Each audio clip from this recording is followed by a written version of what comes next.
কোথায় ছিলেন আল্লাহ যখন আমার দরকার ছিল? আল্লাহ কোথায় ছিলেন যখন আমি সমস্যায় পড়েছিলাম? ওই অবস্থায় কেন তিনি আমাকে সাহায্য করলেন না? মানুষ এই ধরনের প্রশ্ন করে। আপনার মনেও কখনো কখনো এই ধরনের প্রশ্ন আসে। আমি আল্লাহর বিদ্রোহ করতে পারি, আল্লাহ আমার আত্মাকে সুযোগ দিয়েছেন আল্লাহকে ভুলে যাবার, যা খুশি তা করার, যা খুশি তা বলার, যেভাবে খুশি টাকা উপার্জন করার, যেমন খুশি রিলেশন করার, শুক্রবার রাত যেমন খুশি কাটানোর। ইউরসিলু আলাইকুম হাফাজা, তিনি তোমাদের জন্য প্রতিরক্ষাকারী ফেরেশতা পাঠান সব সময় আপনাকে নিরাপত্তা দেওয়ার জন্য। আমাদের প্রত্যেকের চারপাশে ফেরেশতাদের নিরাপত্তা বেষ্টনী থাকে, যাদেরকে আল্লাহ নিয়োজিত করেছেন। এইভাবেই আল্লাহ আমাদের উপর অনুগ্রহ করেন। ফাবিআইয়ি আলাই রাব্বিকুমা তুকাযিবান। আর এজন্যই আল্লাহ আযযা ওয়া জাল্লা পরের আয়াতে বলছেন, এটাই আজকের খুতবার আয়াত যা আমি আপনাদের সাথে শেয়ার করতে চেয়েছিলাম। ইয়াসআলুহু মান ফিস সামাওয়াতি ওয়াল আরদ কুল্লা ইয়াউমিন হুয়া ফি শাআন। আকাশ এবং পৃথিবীর প্রত্যেকেই তার কাছে চাইছে। আকাশ এবং পৃথিবীর প্রত্যেকেই তার কাছে চাইছে। আসুন প্রথমে এই অংশটা বুঝি। আরবি ভাষায় সুআল বা চাওয়া দুই ধরনের।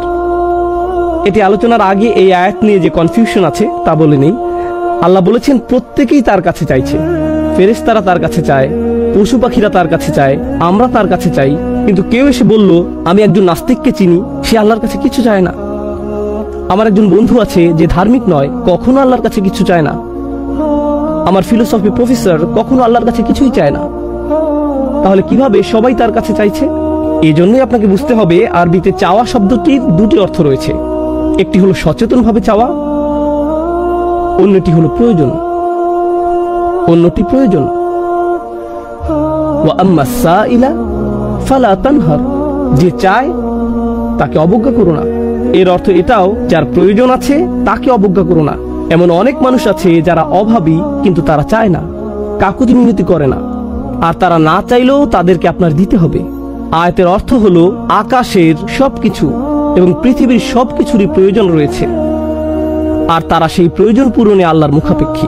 একজন অবিশ্বাসী, একজন বিদ্রোহী মুসলিম, অথবা এরকম কেউ যে জানে যে সে খারাপ কাজ করছে যা তাদের করা উচিত না, আল্লাহ তাদেরকেও দিতেই থাকেন, দিতেই থাকেন আর দিতেই থাকেন।